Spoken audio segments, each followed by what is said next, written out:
Hello and welcome to Turing Dev Talks. This is your host Alexei, and I'm tuning from Moscow, Russia. On the panel today, we have Osai, who is joining us from Nigeria. Before we start the discussion, I'd like to tell you that Osai is a chemical engineer who fell in love with programming when he got introduced to Java. He then picked up the skills to become a developer, and now he's an expert Android developer in Turing. Today, he is here to talk about Android development, how it was developed over the years. We're also going to talk about Android 12, the latest Android version. Hi, Osai. First of all, thanks for joining us today. How are you doing? How is the work at Turing? Okay. Nice to meet you, Alexei. Today I'm doing great compared to the last time we had our chats where I was recuperating from a brief illness. So far, working at Turing has been fantastic, and it has really exposed me to a very, very concrete team and concrete clients that are based remotely. We have fellow developers from India, from Ukraine, from Pakistan, from Egypt, from the United States, from North America. So it's actually a very distributed team. And it has really helped me understand the cultural differences across team, compared to working locally where you understand or you already understand everybody's culture because you have a more uniform culture. But with Turing's remote work, we can now engage people with different culture, with different dialects, with different accents, you understand? Get to understand their perspective better, be more empathetic towards them, so that even if you meet them personally, you already have an idea of who they are, the kind of person they are, and what they appreciate, you understand, as a fellow colleague. So it's not just about the financial aspect, it's also about the exposure to these cultures, you understand, and ideas. So that's it for me. Looks like you're already having fun working remotely. Yes. And I'm glad that you've joined Turing. Can you tell me more about your journey that you've made so far? How was your experience? How you became a software engineer from chemical engineering industry? What was your path? Okay, my initial career plan was to become a chemical engineer. And when I finished my university, I had this intention of becoming a process engineer, building process systems, both steady states, doing steady state and dynamic simulations, you understand? Building simulations for not just oil companies or oil and gas processing companies, but also for different types of factories. You understand? So that was my plan. But somewhere along my university degree, I fell in love with the idea of programming because chemical engineering, as it is now, it's a bit, the room for innovation is not much. You get? So, but computer science, as at that time, was still building, coming at a very, very high pace, and so many rooms, so many things, so many new fields were coming up as at that time. Like when you look back at the last 10 years in the computer programming field, you don't have much of cryptocurrency, you don't have much of AI, you understand? But these fields are coming up at a very, very accelerated pace, you understand? You don't have much of VR and the rest. So I fell in love with programming. I studied a bit of Java, learning how to build desktop applications and a little of web backend. So I picked that up, fell in love. My first job was tutoring people how to the basics of the Java programming language. So both then it was Java SE and Java EE, Java Standard Edition and Java Enterprise Edition. So I fell in love with that, started building. So when Android became popular, and I found out that Android was built on top of Java, using Java, so it was easy for me to migrate to become an Android developer. Then picking up the XML aspect of Android was very, very easy. So I fell in love with that part of programming, the idea of being able to build anything from just programming. You understand? You can build $1 trillion company, you can build $1 billion company from just your idea and your programming skills. So I fell in love with that aspect of programming. Great. I'm super excited to talk about latest trends in Android development. I know that recently the new build, new version was published, and it's called Android 12, right? Yeah. So before they were naming versions according to names of candies. Like Kit Kat, Oreo, but now this time it's just Android 12. What do you think about the latest Android update? Okay, the latest Android update, Android 12, is internally called Snow Cone. So what I think about the latest Android update is that I've started using it, and it's packed with a lot of good things. Like you have Material View, a completely redesigned design principle for Android. You have some other things like permissions, safety permissions for Bluetooth and approximate location. You have enhancements for animations. You have there's this logo, this first launching page when you start an app for a first time, that first thing. So you can now do that, because before we used to be able to, we had the shortcut of doing that, but now there's a new API to do that for your apps. You understand? So there are so many things that have been bundled with this Android 12 that it's to make the Android developers' life easier, and also to improve the UI of the use and feel for the users. Interesting. So as we're talking about Android now, can you share about top 5 features that's been released?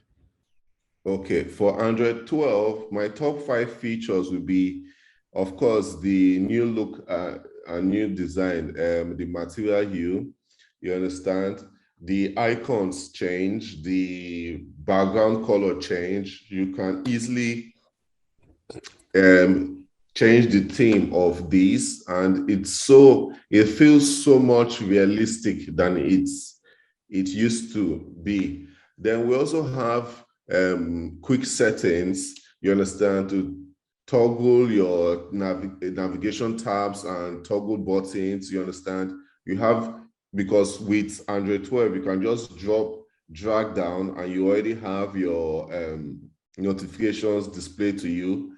And also Android 12, if you are using a Google Pixel, it now has a better integration of gestural navigation, you understand?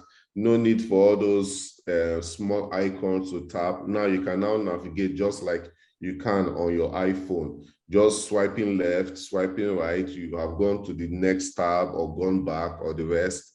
Then we also have privacy implementation improvement also. So it's easier to manage your privacy, you understand? With this Android 12, we have better performance, reduce, when I say better performance, I mean you have reduced CPU time needed for some core services. You can sleep some services in the background if they are not used. You can also time out some apps, you understand, to better preserve your battery life and your data. So there are so many things you can do with this Android 12 that gives the user more power, you understand, over their data, over their battery, over performance also. So those are some features I enjoy about Android 12. More power, more responsibility. Exactly.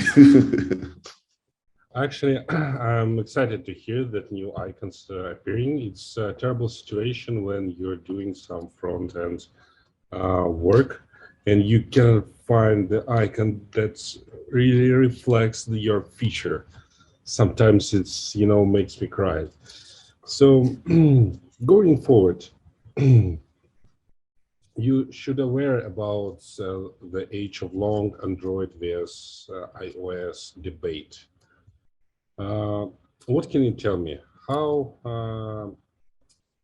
does these two systems becomes more similar to each other, or it's going in different directions? Can you compare? Okay, in terms of comparison, like iOS will always have iOS specific features because of their OS, you understand? And because of the way they think, the way they build things over at Apple. While Android will always have that distinctness of Android, you understand, of Google and the rest. So gradually, they are trying to, Android has been trying to build the gap, especially when it comes to design. At least it should be able to operate both UIs or navigations, you understand, between Apple phone and an Android phone. So they've been trying to bridge that gap for a while, but iOS has their own way of thinking and building things, and they keep adding certain things that will make them more unique. So from my perspective, I feel that there's no need to bridge the gap, you understand? Because I want them to have their distinctness, so that I don't want to be able to pick an iPhone and pick an Android and see that they are very, very similar, because there are some advantages and disadvantages about each iOS, each OS rather. So I want them to have their advantages, but also to borrow some ideas from themselves. And you understand, it's just like you're borrowing to add to your advantages and make yourself better and the rest. Excuse me. So gradually, we are going to see better performance from both of them. But in terms of bridging the gap, they have their advantages, you understand, over themselves. So I don't think they will want to bridge the gap and make them similar. Interesting. So recently, I've been heard the Google recent narrative that said that Android 12 is a private by design.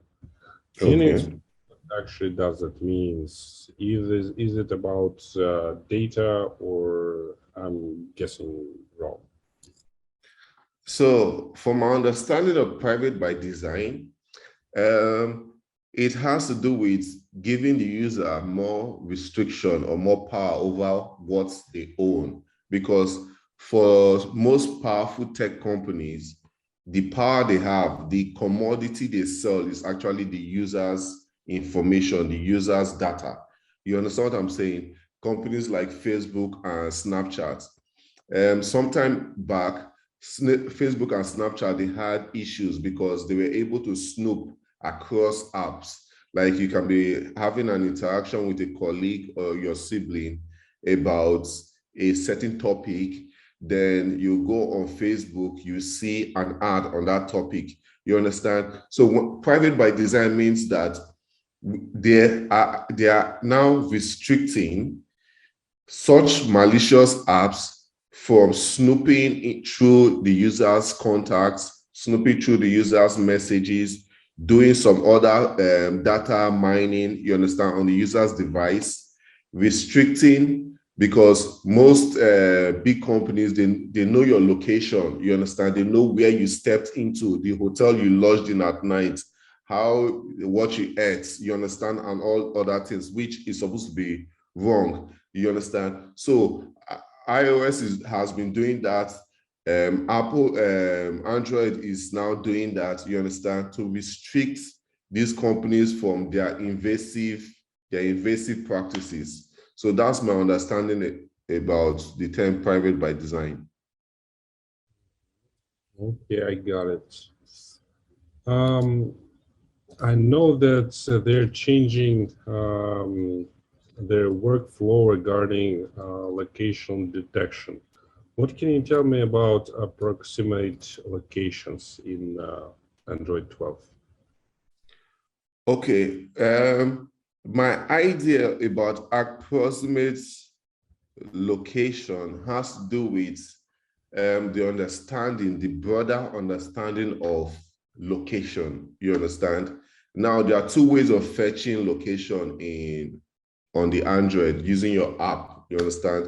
You have the approximate or the coarse location, then you have the fine location, you understand? The coarse location or approximate location is like an estimation of, okay, this user is in a 3-mile radius of XYZ place, you understand? So it's not really invasive, like trying to pinpoint the user's exact location. But the fine location has to do with you are trying to pinpoint the user's exact location and guessing in a 3-meter radius that they are in this particular location, they are in this particular segment of the house, you understand? So the approximate location, with the approximate because most devices, they use location permission to be able to function. So they don't really need to know your approximate, they don't need to know your exact location. They just should know your approximate location, you understand? An app that should know your exact location is an Uber or Bolt, because they want to be able to calculate the exact amount, give you an estimate of the exact amount from your exact location. But apps like Facebook, Instagram, they should not know your exact location. So they should be aware of just an approximate location. Oh, he is in this town or in this province or in this local government area. Or he's on planet Earth. You say? Or he's on the planet Earth. Exactly. That is a more broad. Exactly. Yeah. I think we've covered a lot about the latest Android updates. Let's move towards to the languages used for Android development. Okay. Can you tell me about it? I know that the Java was in BASIC and the roots of it. So what had happened and what changed? What's the status? Oh, okay. For the programming languages, it initially started with Java and XML. You understand? You are building the XML, the UI using XML. You are doing the programming with Java. So it was a combination of both of them, XML and Java. So Google has migrated to their own programming language, Kotlin, which is also using XML and Kotlin, you understand? And it's a syntactic language. When I say it was built on Java because it still runs on the Java Virtual Machine, JVM. So it's a more user-friendly language, you understand? You are able to address nullability better. You are able to do certain things easier than it was with Java, you understand? But it was still built on Java, you understand? So there are so much improvements that have to be made on the Kotlin to be able to encompass a lot of use cases that Java could handle. You understand? Because Java is a much older language. It has been around for a much longer time. So it has a lot of use cases that are not yet covered in Kotlin. So Kotlin they are trying to add one or two other things, building so many other use cases on top so that the user can enjoy the language as much as the programmer can enjoy the language as much as they enjoyed using Java. Now, there are other things that are being incorporated into Kotlin called Kotlin coroutines or Kotlin flows. Now, these aspects will help the programmer handle threading. You understand? Java already has something called multi-threading, multitasking, creating threads and creating runnables, running long operating operations or on the background thread so that you don't freeze the main thread. So Kotlin has something like that now called coroutines, where you are able to run long operations in the background. You understand, especially on a phone where you have limited resources, you should be able to, you want to do a lot of your heavy duty tasks in a background thread. So they have the Kotlin coroutine, they have Kotlin flow and Kotlin state flow, Kotlin shared flow for reactive programming. So there are so many things that are being incorporated into the Kotlin programming language to make it a more robust experience for the Android developer. Then on the sideline, you also have the Kotlin multi-platform. You understand? It's not necessarily a programming language, it's just a branch of Kotlin, using Kotlin. Like you want to share your logic, you understand, between your iOS and your Android developers.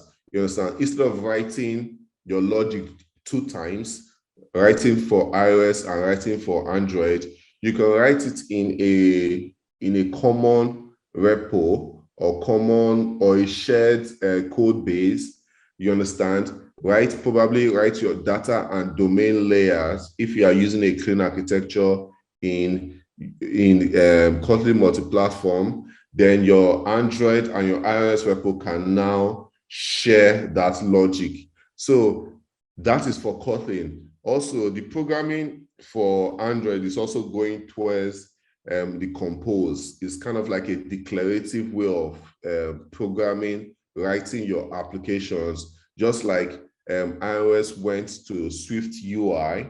They went from, you understand, they developed Swift UI and made it easier to write applications for iOS using, you understand? So Android now has the compose, you understand, a very, very rich way, an easier way of writing applications. Oh, sounds interesting. Yeah, when I was listening to your answer, I just realized that sounds like the Kotlin is super helpful for developers, and so that makes sense why Turing has more over than 100 jobs for Kotlin developers. If you're an experienced developer and you want to work on best US companies, join Turing. You can visit turing.com/jobs and to check available jobs on our website and apply, and just apply now. And good luck. I think it's has been pretty amazing discussion. And what do you think? What will change in upcoming year in this part of IT industry? What will happen with Kotlin and Android and probably maybe iOS? What can you tell about the plans that probably? Okay, that's a good question. If I'm trying to predict, you understand, Yep. these companies, it's based on what we already have on ground, because most of these companies, they like pushing. If something comes out, they market it and push it and make sure it's mainstream as quick as possible. For the Android aspect, I feel more companies will go after Android engineers who are familiar with Compose, you understand?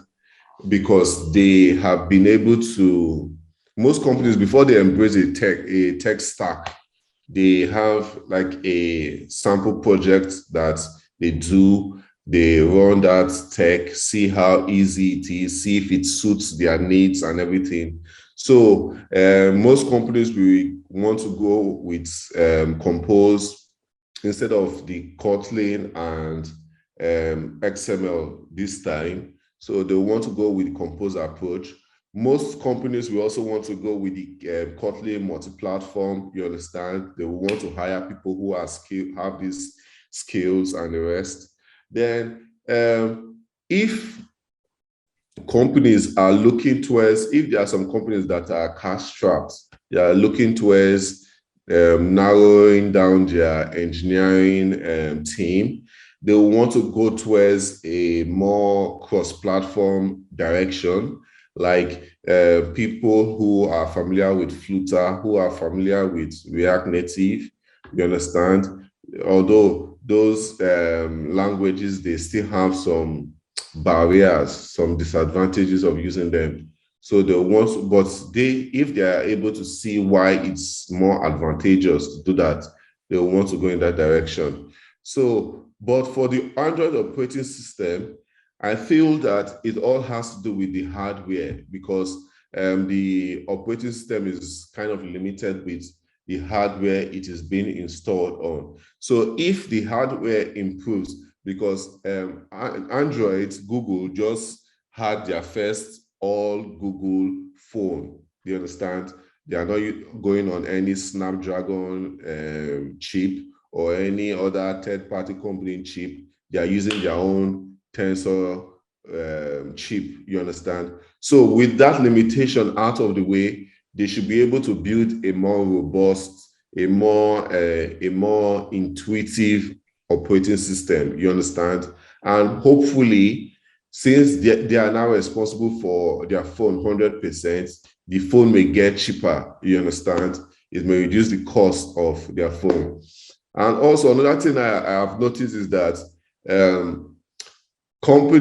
most phone companies, they like to build on their camera system year in, year out, to try and improve the camera system. How can we make this camera system better? You understand? Like the camera system for the iPhone this year is far better than the one for the previous year, and it has been increasing like that for years. And if you look at it, it's actually they are actually competing within themselves. You understand? Who can make the better camera for their phones, you understand? So I always expect the camera system to always improve every year and all that. So that is it for me. That's interesting. Thanks a lot, Asai, for sharing your views. I really enjoyed talking to you today, and I hope our audience liked our discussion as well. To everybody here, if you have any questions, please feel free to drop us an email at support@turing.com. Let us know in the comments below what you'd like to learn in the next video. Give us a big fat thumbs up if you liked this video, and do not forget to subscribe to Turing.com. We will be back with many such Turing developer stories. Till then, stay safe and click on the link to get subscription below and to apply to Turing. Thank you so much for watching this video. Hope to see you soon. Thank you. Bye-bye. Thank you, Alexei. Thank you, everyone.